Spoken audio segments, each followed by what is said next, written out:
Thank you.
हे समचरण विटेवरी हे समचरण साजरे विटेवरी पहा भीमातिरी विठ्ठल रूप पुराणाशी वाड श्रुती नेणतीकार देहे साकार झाले कुंडलिका देहे झाले साकार कुंडलिका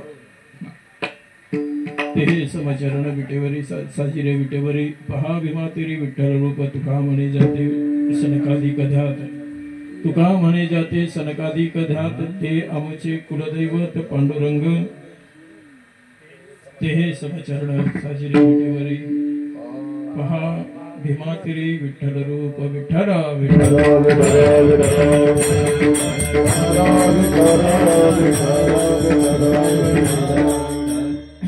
साम्राज्य चक्रवर्ती श्रीमंत सद्गुरू संत श्रेष्ठ तुकाराम महाराज या अभंगाच्या माध्यमातून आपल्याला आपल्या कुलदैवतेचं वर्णन आणि कुलदेवतेची ओळख करून देत आहे। आपली कुलदेवता म्हणजे कोण, आपली कुलस्वामिनी म्हणजे कोण याची ओळख करून देण्याचं काम साधू संतांनी केलं आणि ते काम तुकोबारा या अभंगाच्या माध्यमातून आपल्या सगळ्यांच्या समोर करतायत। विठ्ठल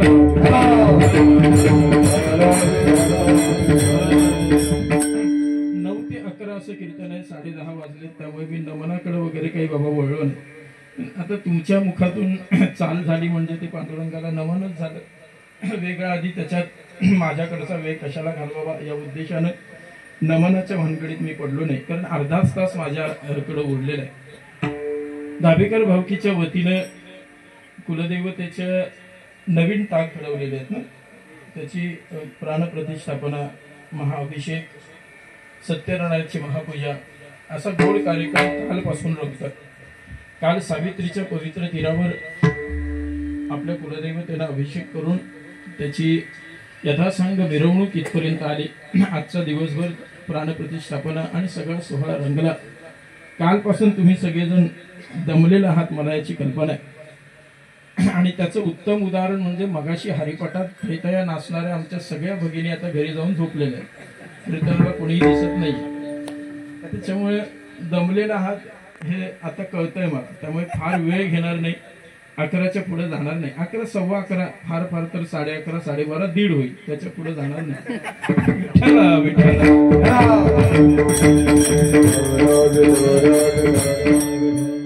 अशी धुरंधर मंडळी आज सगळी साथीला की त्यांच्या चरणावर फक्त नतमस्तक व्हावं आणि आपल्या मनातला श्रद्धाभाव व्यक्त करावा अशी ही सगळी मंडळी आहे, फार काही बोलण्यासारखं नाही।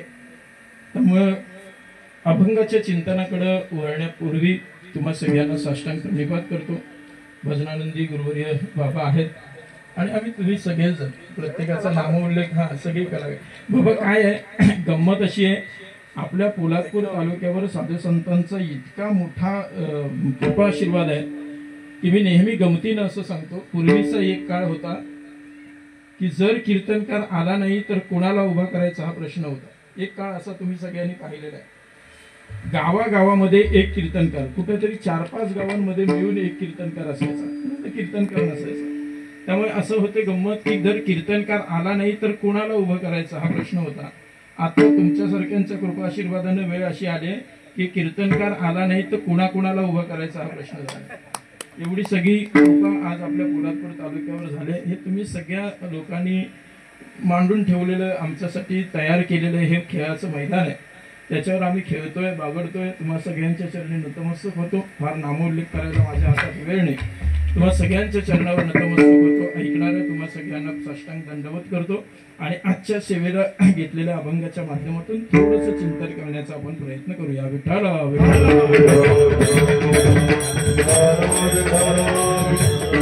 संतश्रेष्ठ तुकाराम महाराज आपल्याला ओळख करून देतात आपल्या आराध्य दैवतेची, आपल्या कुलदैवतेची. कुलदैवत हे म्हणजे काय हे जर मला वेळ मिळाला तर मी थोडंसं सांगण्याचा प्रयत्न करणार आहे. तत्पूर्वी अभंगाचा जो मुख्य गाभा आहे, जो मुख्य अर्थ आहे, त्याच्याकडे आपण थोडंसं वळ. संतश्रेष्ठ तुकाराम महाराज आपल्याला ओळख करून देतात देवाची, ओळख करून देतात आपल्या आद्य ईश्वराची, आपल्या आराध्य दैवतेची. आपल्याला आपल्या आराध्य दैवतेची ओळख असणं जास्त महत्वाचं. आणि त्याहीपेक्षा अगोदर आतापर्यंतच्या सगळ्या संतांनी सांगितलेला एक सगळ्यात महत्वाचा उपाय म्हणजे आपल्या प्रत्येकाला जर या भवसागरातून तरुण जायचं असेल तर सरते शेवटी आपल्याला देवाला शरण जावं लागेल. इथपर्यंत आपल्याला संतांनी आणून ठेवलं. शरण जाऊ धारा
शरण जाऊदारा पांडुरंगा देह हे काळाचे धन कुबेराचे येथ मनुष्याचे काय आहे.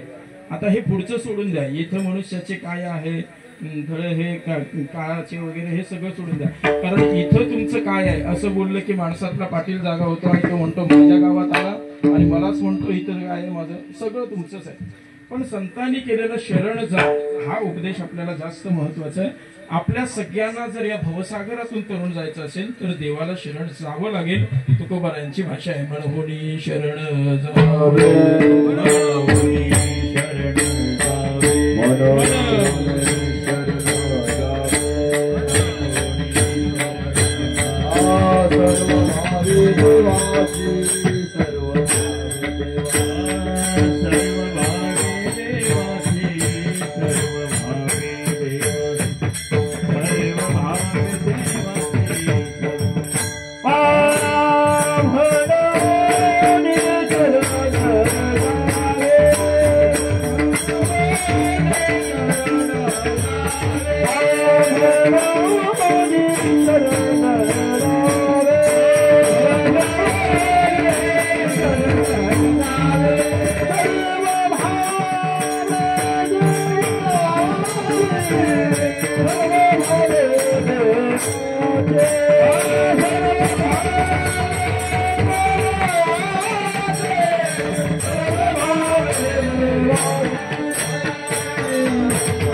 शरण जावे, सर्व भावी देवाची, सर्व उतरेल पार भव दुस्तरण दिसे. जर आपल्याला या भवसागरातून तरुण जायचं असेल तर देवाला शरण जावं लागेल. पण ज्या देवाला शरण जायचं तो देव नेमका कसा आहे, त्या देवाचं स्वरूप काय आहे याच्या संबंधानं आपल्या सगळ्यांना त्या देवाची ओळख करून देण्याचं काम संतांनी केलं. संतांनी आपल्याला देव भेटवून दिला असं उदाहरण तुम्हाला क्वचित पाहायला मिळेल किंवा ऐकायला मिळेल. पुराण तुम्ही वाचलं, काही ग्रंथ वाचलेत तर त्या सगळ्यातून तुम्हाला देवाची भेट संतांनी करून दिली हे फारसं तुमच्या कुठे वाचण्यात येणार नाही. कारण देवाची भेट करून देणं हे संतांचं कामच नाहीये. संतांचं काम काय आहे तर देवाची ओळख करून देणं. तुकोबारांची आणखीन एक भाषा सांगू का? तुम्ही सगळेच जण म्हणणार आहेत म्हणून प्रमाण देत जातोय, दुसरं काही नाही. कुळीची हे कुळ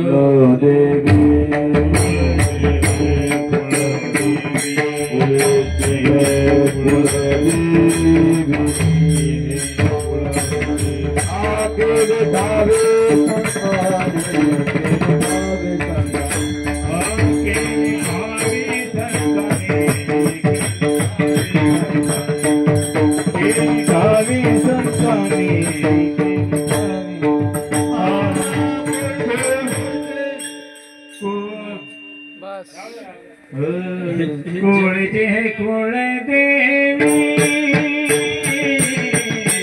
कुळचे हे कुळ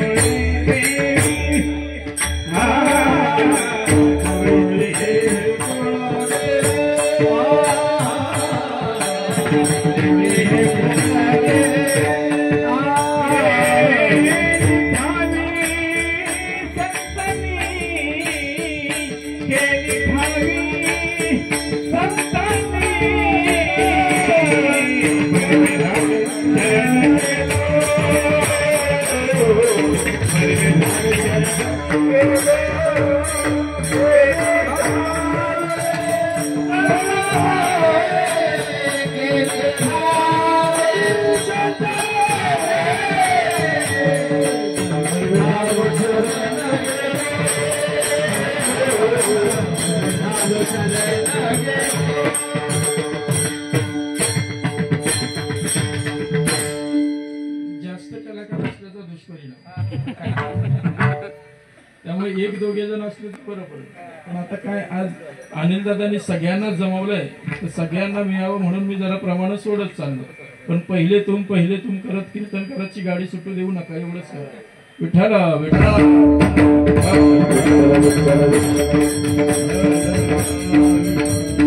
वारकरी संप्रदायाच्या संतांनी काय केलं असेल तर ते आपल्याला देवाची ओळख करून देतात. हा देव कसा आहे, त्या देवाचं स्वरूप काय आहे, त्या देवाचं कार्य काय आहे, देवाची ओळख होणं जास्त गरजेचं आहे. ओळख हा प्रकार असा आहे, माझ्याकडे आता प्रस्तावनेला वेळ नाही जास्त. ओळख ही दोन्ही बाजूने असली तर कामाची आहे. एका बाजूने असलेली ओळख काही कामाची नाही. एक जण एसटी मध्ये बसला, काय उमरटवरून पोलादपूरला जात होता, बाजूला दुसरा जण येऊन बसला. तो त्याला सांगायला लागला, तुला माहिती आहे का मी कोण आहे? तो म्हटला नाही माहिती बाबा. अरे माझी फार मोठी ओळख आहे, मला काही साधारण समजू नकोस. तो म्हणाला कोण आहेस? तुला काय माहिती आहे म्हणे माझी कोणाकोणाची ओळख आहे? तुला माहिती आहे का मी कोण आहे? तो म्हणाला कोण आहे सांग तरी.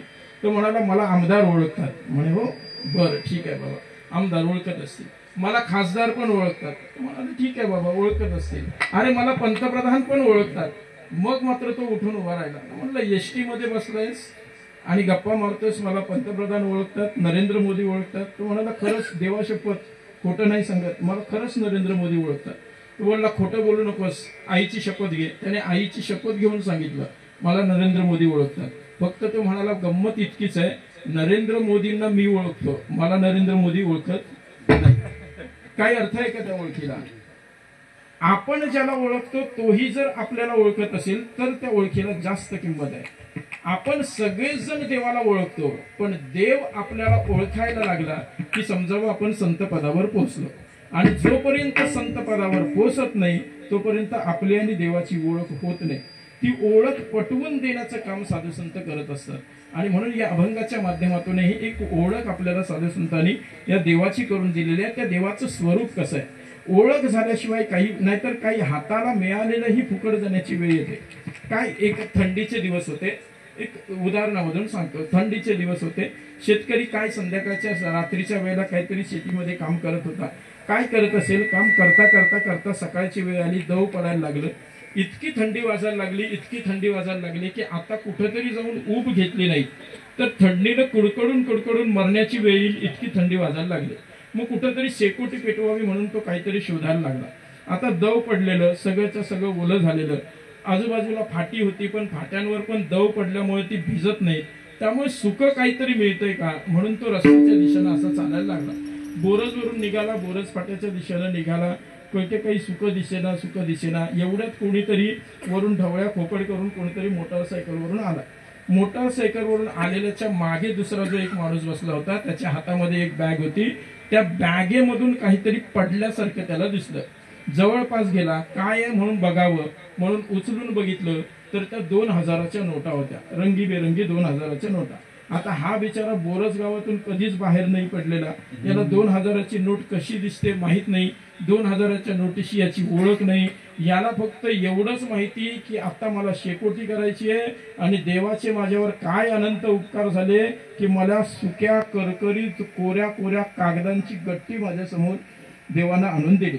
त्याने ती तशीच्या तशी आणली, आपल्या शेतामध्ये आला, 2000च्या नोटा एकमेकांवर रचल्या आणि त्याला आग पेटी लावून त्याची शेकोटी करायला घेतली. तुम्हाला वाईट वाटण्याचं कारण नाही, पैसा दुसऱ्याचा जळला तरी वाईट वाटतं, मान्य आहे.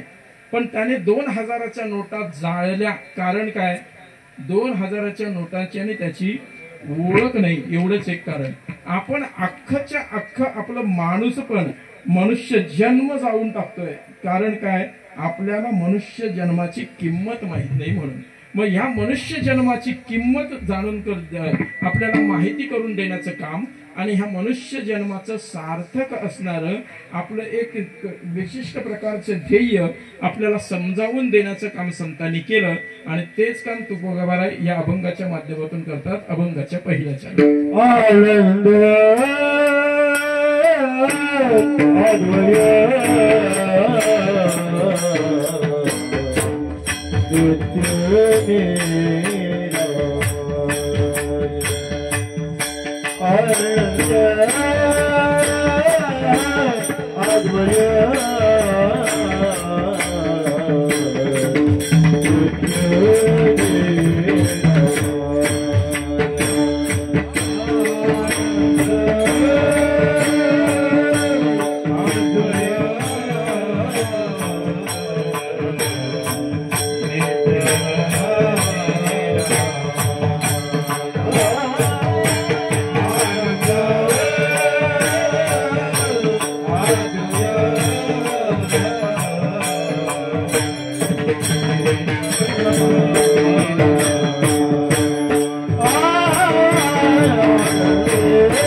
Yeah.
देवाची ओळख करून देण्याचे जे वेगवेगळे प्रकार आहेत त्याच्यामध्ये देवाची ओळख स्वरूपत्व अवच्छेदकाने करून देता येते, देवाची ओळख आपल्याला कार्यत्व अवच्छेदकानेही करून देता येते आणि त्या पद्धतीने आपल्याला वेगवेगळ्या पद्धतीने साधू संतांनी देवाची ओळख करून दिलेले देव कसा दिसतो हे सांगतानाही आपल्याला त्यांची भाषा तुकोबारांची भाषा आपल्याला सुंदर ते ध्यान उभे विटेवरी करकटेवरी ठेवून या तुळशीहार गळा काशी पितांबर आवडे निरंतर ह्याची ध्यान हे त्याचं स्वरूपत्व अवच्छेदकानं झालेली ओळख आहे किंवा रूप पाहता लोचने सुख झाले हो साजने हे सगळे जे आपण नेहमी अभंग म्हणतो हे सगळेच्या सगळे अभंग आपल्याला देवाची स्वरूपत्व अवच्छेदकानं ओळख करून देतात आणि असंच देवाची वेगवेगळ्या पद्धतीनं ओळख करून देण्याची पद्धत आहे।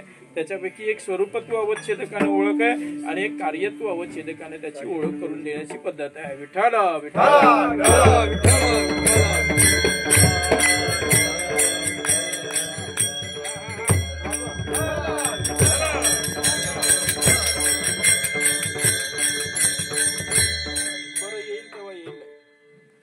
एक स्वरूपत्व अवच्छेदकाने त्याची ओळख आहे, एक कार्यत्व अवच्छेदकाने ओळख आहे। कार्यत्व अवच्छेदकाने ही त्याची ओळख करून दिलेली आहे। या कारणे मी पिता महद्ब्रह्म ही माता अपत्य पंडुसुता जगदंबर ही त्याची कार्यत्व अवच्छेदकानं कारणत्व अवच्छेदकानं करून दिलेली ओळख आहे। कार्यत्व अवच्छेदकाने ही त्याची ओळख करून दिली जाते। हे पहिले कोटेच नव्हते काही चंद्र सूर्य तारे नाही तेरे तेरे ते हे जे नामदेव महाराजांचं म्हणणं आहे ही त्याची प्रकारचीच ओळख आहे। म्हणजे देवाची ओळख आपल्याला तीन पद्धतीने करून दिली जाते। एक तर स्वरूपत्व अवच्छेदकानं ओळख करून दिली जाते, एक कारणत्व अवच्छेदकानं ओळख करून दिली जाते आणि कार्यत्व अवच्छेदकानं त्याची ओळख करून दिली जाते। हा देव दिसायला कसा आहे, हा देव करतो काय आणि ह्या देवामुळं या जगामध्ये होतं काय, या तीन पद्धतीनं देवाची ओळख करून दिली जाते आणि ह्या वेगवेगळ्या पद्धतीनं जी देवाची ओळख आहे त्यापैकी तुकोबाराय आपल्याला या अभंगातून देवाचं एक रूप असं सांगतात। खरं तर अभंगाचा सगळा विचार केला तर काही चरणामध्ये तुकोबारायांनी आपल्याला निर्गुण निराकार असणाऱ्या ईश्वराची ओळख करून दिलेली आहे आणि काही चरणामध्ये त्याच देवाचं सगुण साकार रूप आपल्या सगळ्यांच्या समोर मांडलेलं आहे। हा आनंद अद्वय नित्य निरामय हे त्या निर्गुण निराकाराचं रूप आहे असं म्हणावं लागेल। ते हे समचरण साजिरे विटेवरी पहा भीमातरी विठ्ठल रूप हे त्या ईश्वराचं सगुण साकार असल्याचं वर्णन आहे आणि पुराणाशी वाढ श्रुतीशी नेणती पार हे पुन्हा निर्गुण निराकाराचं वर्णन आहे आणि शेवटच्या चरणामध्ये सनकाधिक धात असं जे म्हटलंय त्या निर्गुण निराकाराचं वर्णन आहे आणि तेच आमचं कुलदैवत म्हणून पंढरीमध्ये उभं आहे हे पुन्हा त्याचं सगुण साकार रूपाचं वर्णन आहे। विठ्ठला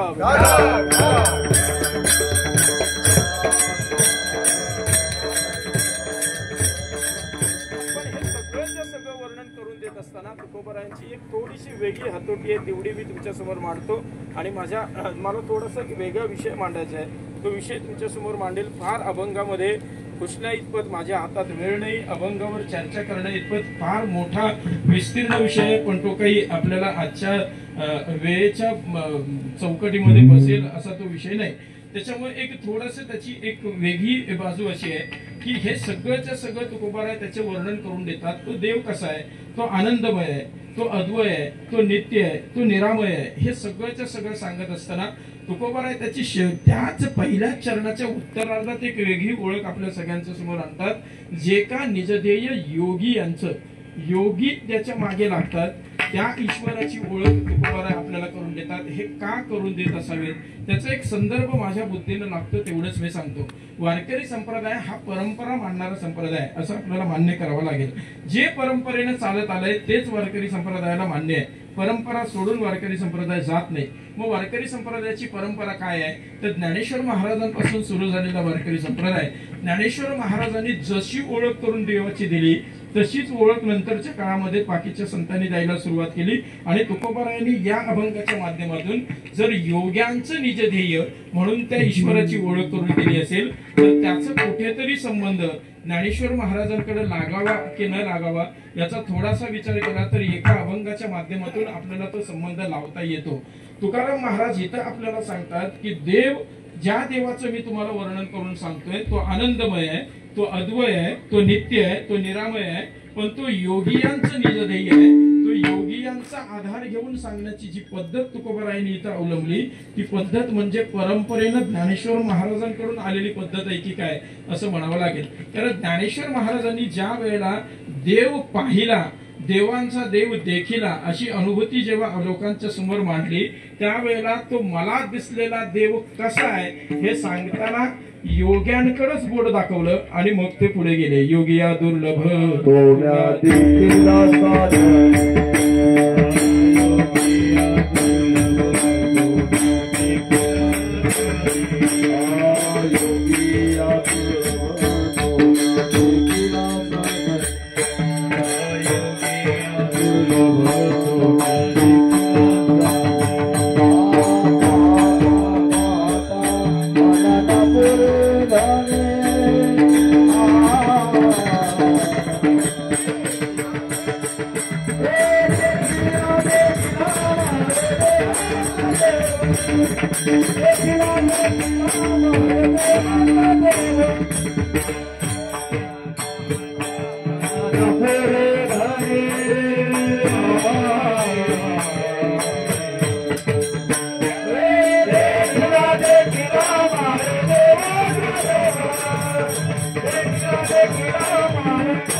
ज्ञानेश्वर महाराजांनी लोकांच्या समोर मांडली. त्यावेळेला मी देखीला देखीला देवांचा देव असं म्हणताना आधार कुणाचा घेतला? योग्यांचाच घेतला की नाही? योगिया दुर्लभ तोम्या देखीला साजने असं ज्या वेळेला ज्ञानोबा सांगत असतील ते का सांगत असतील? तेच कारण कदाचित तुकोबारायांना इथेही अपेक्षित असावं. देवाची ओळख करून द्यायची झाली तर सर्वसामान्य माणसांना जे माहिती आहे त्याचाच आधार घेऊन त्याची माहिती त्याची ओळख करून द्यावी लागेल की नाही? मी परवा उमरटमध्ये हाच विषय मांडला, आता पुन्हा तोच मांडून कीर्तनकार बुवा तेच बोलतो. हे पाप माझ्या माथेवर मला मारून घ्यायचं नाहीये, फक्त त्याचा उल्लेख करून जातो की जे आपल्याला माहिती आहे त्याचाच आधार घेऊन आपल्याला ओळख करून द्यावी लागेल. मग लोकांना काय माहिती आहे? लोकांना देव माहिती नाही, लोकांना योगी माहिती आहे. योगी काय काय करतो हे सगळ्याच्या सगळं लोकांना माहिती आहे. अरे देवाच्या पेक्षा मोठा प्रताप योग्यांचा वाटतो. स्वर्गीच्या आलोचे ऐके, समुद्रा पलीकडले देखे, मनोगत ओळखे मुंगीची योग्यांच्या बाबतीत त्यांचं वर्णन आहे. मग हे जर सगळ्याच्या सगळं योगी करत असतील तर या जगामध्ये सगळ्याच्या सगळ्या लोकांना श्रेष्ठ कोण वाटतो? तर योगी वाटतो. का? तर तो पाण्यावरून चालतो, तो आकाशात उडतो, तो स्वर्गातला ऐकतो, सगळंच्या सगळं करतो. या योग्यापेक्षा श्रेष्ठ या पृथ्वी तलावर कोणी नाही असं लोकांना जर वाटत असेल तर त्याचाच आधार घेऊन साधू संत आपल्याला देवाची ओळख करून देतात. पहिली ती ज्ञानेश्वर महाराजांनी करून दिली की योग्यांनाही दुर्लभ आहे असा देव आम्ही पाहिला. तुकोबाराय त्याच परंपरेने चालणारे संत, म्हणून तुकोबाराय ही आपल्याला ओळख करून देताना देवाचं विशेषण तर सांगतात. तो आनंदमय आहे, तो अद्वय आहे, तो नित्य आहे, तो निरामय आहे. पण त्याहीपेक्षा अधिक महत्वाचं म्हणजे तो योगियांचंही निजदेय आहे. कारण तो योगियांनाही सापडत नाही, इतका अलौकिक आहे, इतका दुर्लभ आहे, म्हणून तो सगळ्यात जास्त महत्वाचा आहे. विठ्ठल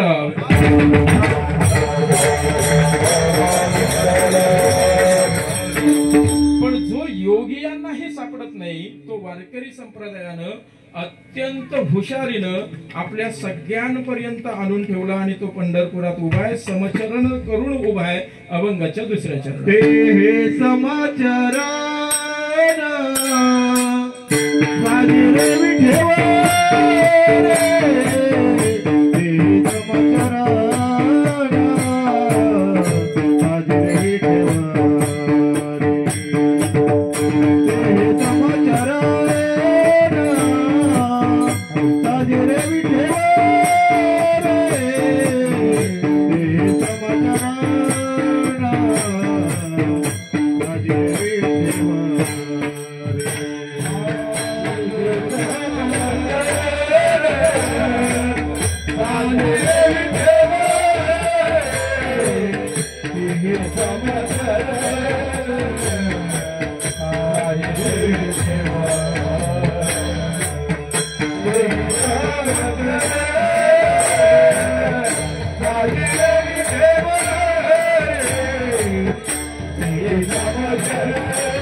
अभंगाचा इतका धावता अर्थ खर तर बोलायला नाही पाहिजे, कारण पहिल्या चरणामध्ये देव आनंदमय कसा आहे, अद्वय कसा आहे, नित्य कसा आहे, निरामय कसा आहे हे सगळं सांगितलं पाहिजे. बाबा मला कळतंय, पण आता काय करू, माझ्या हातात तेवढा वेळच तुम्ही ठेवला नाही, तर मी तरी काय आणि किती सांगू. असं अभंगाला बगल देऊन पुढे जाणं योग्य नाही मला कळतंय, कारण ऐकणारी इतकी धुरंधर मंडळी आहे. समोर राघोबाबा बसलेले आहेत, उभे असणारे तर जवळजवळ सगळेच कीर्तनकार आहेत. त्याच्यामुळे तुम्ही हा आरोप माझ्यावर लावू शकाल की अभंगाच्या मुख्य अर्थाला बगल देऊन बुवा पुढे सरकला, पण माझ्या हातात वेळ नाही, त्यामुळे मला तिकडे जाता येत नाही. कारण देवाचं आनंद रूप सांगायचं झालं तर त्याच्यामध्ये किमान 15-20 मिनिटं जातील. देवाचं अद्वय रूप सांगायचं झालं तर त्याच्यामध्ये किमान 20-25 मिनिटं जातील. देवाचं नित्य स्मरण सांगायचं झालं तर त्याच्यात वेळ जाईल. तर नित्य निरामय कसं आहे हे सांगायचं झालं तर म्हणजे एक किमान पाऊण तासाचा वेळ तर ह्या 3 शब्दांमध्येच आहे. पण आता इतका वेळ तुम्ही माझ्याही हातात दिला नाही, त्याच्यामुळे आपण तो विषय बाजूला ठेवू. मला एक महत्वाचा विषय जरा पुढे मांडायचा आहे, म्हणून मी एक धावता अर्थ फक्त तुमच्या समोर मांडतोय. तुकोबारायांनी आपल्याला एक देवाची ओळख करून दिली. तो आनंदमय, तो अद्वय, तो नित्य निरामय, तो योगियांनाही दुर्लभ आहे असा एक अत्यंत महत्वाचा विषय म्हणजे पांडुरंग जो निर्गुण निराकार रूपामध्ये आजपर्यंत सगळ्यांनी पूजला, पण तो सगळ्यांना कळावा, सगळ्यांना त्याचं पूजन करता यावं म्हणून तो सगुण साकार रूपामध्ये आपल्यापर्यंत घेऊन आली ती संत मंडळी, ज्याचं वर्णन आजपर्यंत पुराणांनाही करता आलं नाही. श्रुतीही त्याच्यापर्यंत त्या श्रुतीची वाचा पोचली नाही.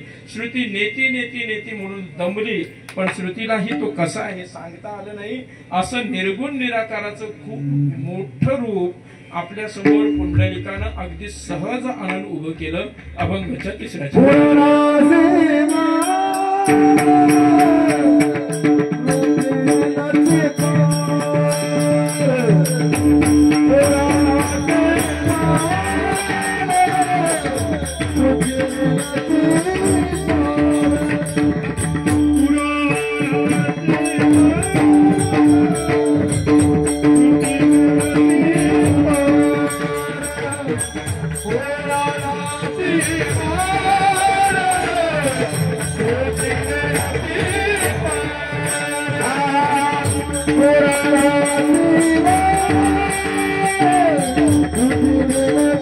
Thank you.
पुंडलिकाने आपल्याकरता ते निर्गुण निराकार असणारे ईश्वर तत्व विठ्ठलाच्या रूपाने सगळ्यांच्या समोर आणून खुलं केलं. कारण आपल्या प्रत्येकापर्यंत ते तत्व कळावं, आपल्या प्रत्येकाला त्याची पूजा करता यावी. आतापर्यंत श्रुतीलाही त्याचं वर्णन करता आलं नाही, आतापर्यंत पुराणालाही जो कळला नाही, अशाला पुंडलिकानं आपल्या सगळ्यांच्या समोर आणून ठेवला आणि त्याची ओळख आपल्याला साधू संतांनी करून दिली. त्यातलं एक अत्यंत महत्वाची ओळख तुकोबाराय आपल्याला सांगतात, ज्याच्यावर मला जरा जास्त विषयानं बोलायचं ते म्हणजे अभंगाचं शेवट. तुका म्हणे जागे अनकादी कयान, तुका म्हणे जागे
मोठी कुलदैवत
अजून एक 10-15 मिनिटं चालतील ना?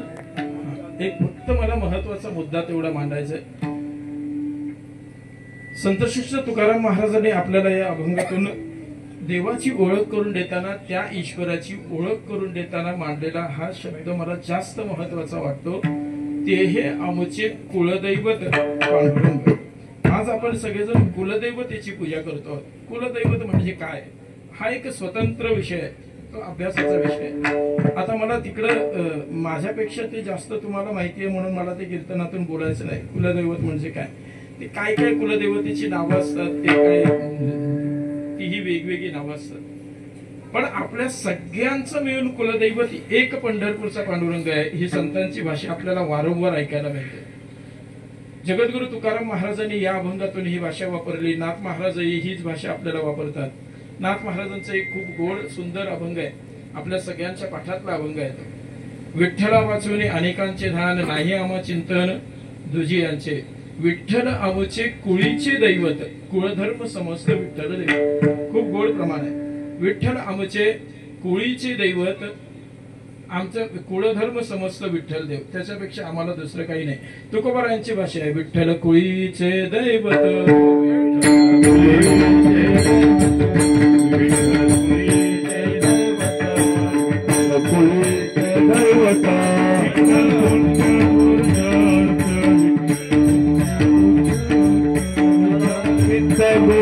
चित्र विठ्ठल विठ्ठल पुण्या पुरुषार्थ, विठ्ठल पुण्या पुरुषार्थ,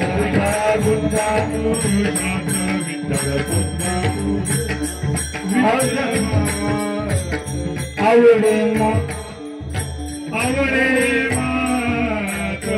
विठ्ठलाची.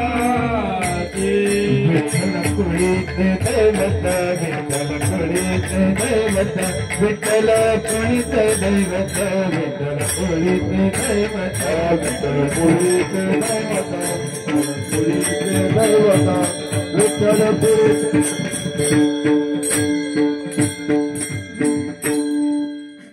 अवघ्या महाराष्ट्रानं ज्यांना भजनानंदी म्हणून गौरवलं ते समोर आहेत. पण त्यांच्या समोर अभिमानानं सांगतो, चौकडीचे अभंग बोलावे तर ते माझ्या बाबांनीच बोलावे, त्यांनीच जावे, त्यांनीच म्हणावे. एक वेगळी काय, आता ते जाऊ द्या, त्या उरल्या त्या आठवणी म्हणायच्या आपण फक्त. विठ्ठला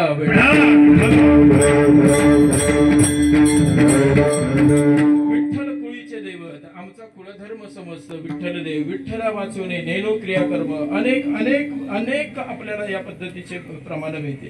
ही सगळीच्या सगळी प्रमाण काय आहेत, मला या त्याच्यावर थोडासा प्रकाश टाकायचा. माझ्या हातात वेळ नाही, पुढच्या 5 मिनिटांमध्ये फक्त हा प्रकाश टाकतो. लक्षात घ्या, आपल्या सगळ्यांच्या उद्धाराकरता देव ही संकल्पना आपल्या धर्मानं मांडली. ही देव संकल्पना कशी राबवली जाते ही आपल्या धर्मानं सांगितलं. या देवाचा कोणी या ईश्वर म्हणजे काय तर या जगाचा कोणीतरी निर्माता आहे, कोणीतरी पालन पोषण करताय आणि कोणीतरी संवारक आहे, म्हणजे देव ही संकल्पना आहे. खरं तर ईश्वर ही एकच शक्ती, देव ही एकच शक्ती, पण ती ज्या ज्या कार्यामध्ये लागली त्या त्या कार्यानुरूप त्याला नाव प्राप्त झालं. ईश्वर ही शक्ती जर या ईश्वर ही शक्ती या संपूर्ण निसर्गाच्या निर्मिती करता लागली तर त्याला ब्रह्म म्हणा. अगा सृष्टीची ज्यावेळी पुरुषोत्तमा तया नाव म्हणती ब्रह्मा. ज्ञानेश्वर महाराजांची भाषा. म्हणजे सृष्टीच्या वेळेला सृष्टीची निर्मिती करताना जर ते ईश्वर तत्व कार्याला लागत असेल तर त्या कार्याला ब्रह्म असं म्हटलं गेलं. हे ईश्वर तत्व जेव्हा या सृष्टीचं पालन पोषण करायला लागलं तेव्हा त्याला विष्णू असं म्हटलं गेलं.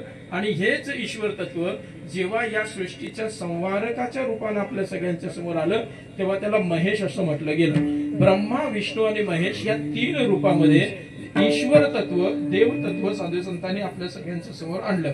पण ब्रह्मा हे तत्वही वेगळं नाही, विष्णू हे तत्वही वेगळं नाही आणि महेश हे तत्वही वेगळं नाही. आता याचं प्रमाण द्यायचं झालं तर तुकोबारायांनी आपल्याला जीव अगदी ओरडून डोकं फोडून सांगितले की बाबा देवादेवांमध्ये फरक करू नका. हरिहरा भेद नाही नका करू. पण सांगून ऐकतील ती लोक कसली. तुकोबारायांनी सांगितलं वाद करू नका की लोकांना जास्त चेव येतो, ते मोठमोठ्यानं वाद करायला लागतात. मग उभा गंध, आडवा गंध याच्यावर अजूनही हायकोर्टामध्ये सगळंच्या सगळं चालू आहे. हे सगळंच्या सगळं कशामुळे चालू आहे? एकाच गोष्टीमुळे चालू आहे, ते म्हणजे देवाच्या मूळ स्वरूपाला विसरून देवाच्या रूपामध्ये आपण सगळेजण अडकून पडलो. ही अडचण झाली. देव वेगवेगळ्या रूपामध्ये आपल्या सगळ्यांच्या समोर आला, पण ती रूप आपल्या सगळ्यांना त्याची भक्ती करता यावी म्हणून त्यांनी घेतलेली रूप आहेत हे आपण विसरून गेलो आणि मूळ ईश्वर तत्वाकडे आपण पाठ फिरवली आणि त्याच्या रूपामध्ये आपण अडकून पडलो. गंमत अशी झाली, साधू संतांना हे सगळंच्या सगळं माहिती होतं म्हणून वारकरी संप्रदायाच्या सगळ्या संतांनी कुलदेवतेचं वर्णन कुठेही केलं नाही. लक्षात घ्या, हे सगळेच्या सगळे जे संत झाले ना, या सगळ्या संतांना काय त्यांची कुलदेवता माहिती नसेल असं तुम्हाला वाटतं काय? ज्ञानोबारायांना त्यांची कुलदेवता माहिती नसेल काय? तुकोबारायांना त्यांची कुलदेवता माहिती नसेल काय? नाथबाबांना त्यांची कुलदेवता माहिती नसेल का? अरे माहिती नसण्याचा प्रश्नच नाही. आज जगभरामध्ये सगळीकडे बोंब चालू आहे की जातपात विसरून, जात धर्म विसरून पुढे चला. पण वारकरी संप्रदायानं कधीही जात सोडा असा कुणालाही उपदेश केलेला नाही बरं का. जातीच्या अभिमानासहित संत बनवणारा संप्रदाय म्हणजे वारकरी संप्रदाय. म्हणून तुम्ही वारकरी संप्रदायाच्या प्रत्येक संतांचे अभंग नीट तपासून पहा. नरहरी, सोनार आहे की नाही, जातीचा अभिमान आहे की नाही. तुका, वाणी, नामा, शिंपी, गोरा, कुंभार आहे ना. जात नावाच्या मागे जात लावली की नाही. मग ज्यांना जात माहिती आहे त्यांना कुलदेवता माहिती असेल काय? असणारच ना. मग स्वतःच्या कुलदेवतेचं कुठल्याच संतांनी वर्णन केलेलं नाही. का केलेलं नाही? कारण त्यांना माहिती होतं आपली कुलदेवतेचं वर्णन केलं की अभिमान जागा होतो आणि जिथं आपलं श्रेष्ठ वाटतं तिथं दुसऱ्याचं कनिष्ठ वाटायला सुरुवात होते आणि मग भांडणाचं मूळ तिथं असतं. आपलं श्रेष्ठ ठरलं की दुसऱ्याचं कनिष्ठ झालं की मग भांडणाचं मूळ आलं. मग भावकीचा, एका भावकीच्या कुलदेवताची पूजा मोठ्या झाली की दुसऱ्या भावतीला चेवा आल्याशिवाय राहणार. माझं बोलणं लागेल तुम्हाला पण काय नाहीला जरा एका भावकीची कुलदेवतेची पूजा मोठी झाली की दुसऱ्या भावतीला चेव येणार. तो म्हणणार यांनी 10,000चा बुवा आणला, आता मी 20,000चा आणून दाखवतो. मग हे भावकीतलं राजकारण वाढू नये म्हणून हे सगळ्याच्या सगळे कुलदैवत बाजूला ठेवले आणि एक कुलदैवत आपल्या समोर वारकरी संप्रदायाने आणून ठेवलं, ते म्हणजे पंढरपूरचा पांडुरंग विठोबा.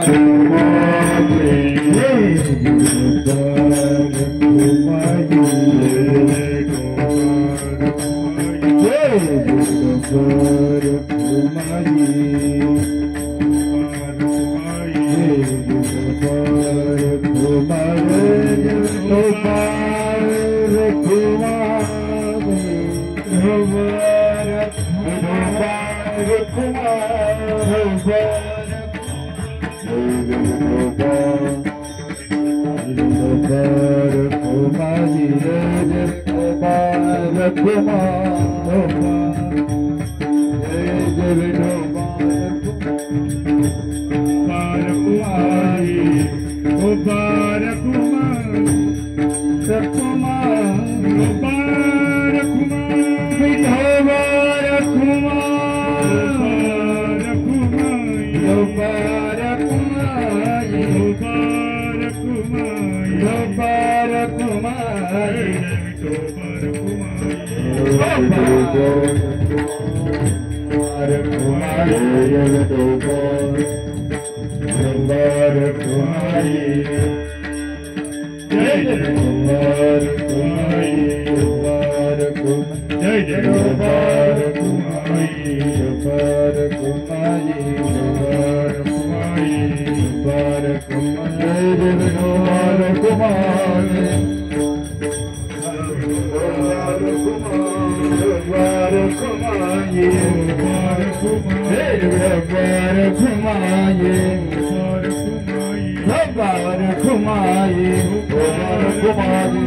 सगळं हार घालणं, फुलं उधळणं हे देहाभिमान वाढवण्याचं लक्षण आहे. ते कीर्तनकाराला उगाच आठवलं असं वाटायला लागतं की मी आता कोणतरी मोठा झालो.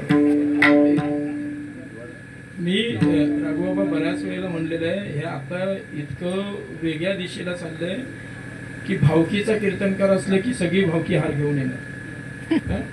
होतं हल्ली, तुम्हाला तुमच्या लक्षात आलंय की नाही मला माहित नाही, हे सगळं चाललंय. भावकीचा कीर्तनकार असलं की सगळी भावकी गाडी करून जाणार, सगळे भावकी हार घालून येणार. अरे पण तो काय बोलतोय याचा तरी विचार करा का नाही. नुसतं त्याचा देहाभिमान वाढवून वाढवून वाढवून त्याला नरकात घालवण्यापेक्षा त्याला चांगल्या दोन गोष्टी घालून चांगला कीर्तनकार बनवा. हे की नाही. जाऊ द्या, तुमचं प्रेम मान्य आहे अनिल दादा, तुम्हाला नाही बोलत आहे मी, पण हे बाबांनाही आवडायचं नाही.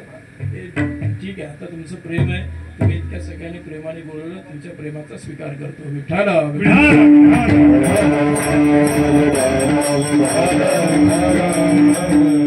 सगळ्यांना वारकरी संप्रदायानं कुलदेवता म्हणजे काय हे समजावून सांगितलं. ही कुलदेवता ही प्रत्येकाची वेगवेगळी कुलदेवता आहे. प्रत्येकाचं जसं कुळ तसं त्या कुलाची देवता. पण ह्या सगळ्यांचा जर आपण शोध घ्यायला गेलो तर अंततोगत्वा त्याच ईश्वरापर्यंत जाऊन हे सगळं पोचतं.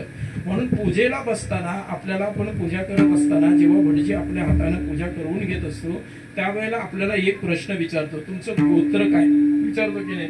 गोत्र काय, मग हे गोत्र म्हणजे काय, तर जे काही आद्य ऋषी आहेत तिथपर्यंत आपण जाऊन थांबतो. पण ह्या आद्य ऋषींच्याही पुरीकडे जाण्याचा प्रयत्न जर आपण केला तर तो ब्रह्मदेवापर्यंत जातो. आणि ब्रह्मदेव म्हणजे या सृष्टीचा निर्माता म्हणजेच निर्गुण निराकार ईश्वर तत्वापर्यंत म्हणजेच देवापर्यंत जातो असं आपल्याला म्हणावं लागेल. म्हणजे आपलं गोत्रही देव, आपलं कुलदेवताही देव आणि तोच देव म्हणजे पंढरपूरचा पांडुरंग आहे.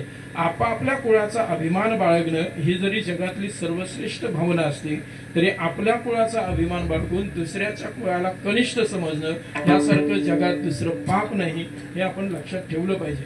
आणि ज्या वेळेला आपण आपल्या कुळाचा अभिमान बाळगतो, आपल्या कुलदेवतेची पूजा करतो, त्यावेळेला नकळत आपल्याकडून दुसऱ्याच्या कुलदेवतेचा अपमान किंवा दुसऱ्याच्या कुळाचा थोडासा अपमान होण्याची शक्यता असते. नाही असं म्हणता येत नाही.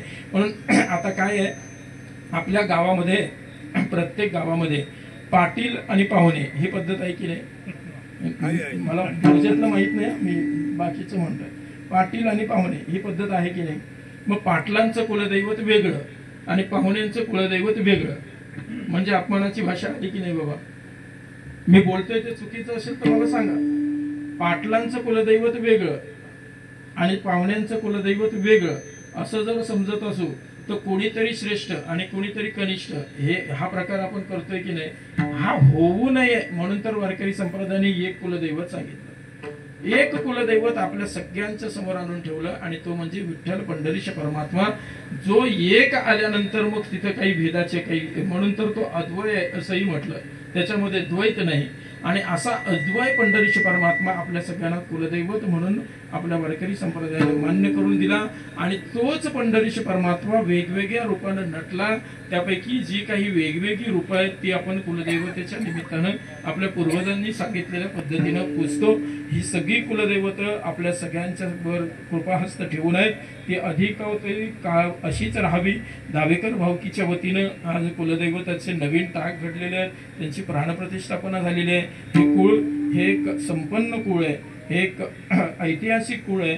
या ऐतिहासिक कुळाला अधिक संपन्न या कुलदेवताने करावं, पंढरीश परमात्म्याने करावं अशा शुभेच्छा आज या निमित्तानं आपण सगळेजण या दावेकर भावकीला देऊ आणि झालेल्या सेवेला पूर्णविराम देऊ. ज्ञानेश्वर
Ah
भजनानंदी गुरुवर्य बाबा समोर उपस्थित आहेत, त्यांच्या चरणावर मृदंग महर्षी गुरुवर्य सुमित भाऊ गुरुजी त्यांच्या चरणावर. आता ही दोन नावं का घेतली तर हत्ती के पैर में सबके पैर, त्याच्यामुळे गुरुवर्य बाबांचं नाव आलं म्हणजे सगळ्या गायक मंडळींचं नाव आलं आणि गुरुजींचं नाव आलं म्हणजे सगळ्या वादक मंडळींचं नाव आलं. हा शॉर्टकट आपल्याला कुठेतरी साधावं लागेल. तुम्हाला सगळ्यांच्या जर्नी नतमस्तक होतो, सेवेला पूर्ण करा. जय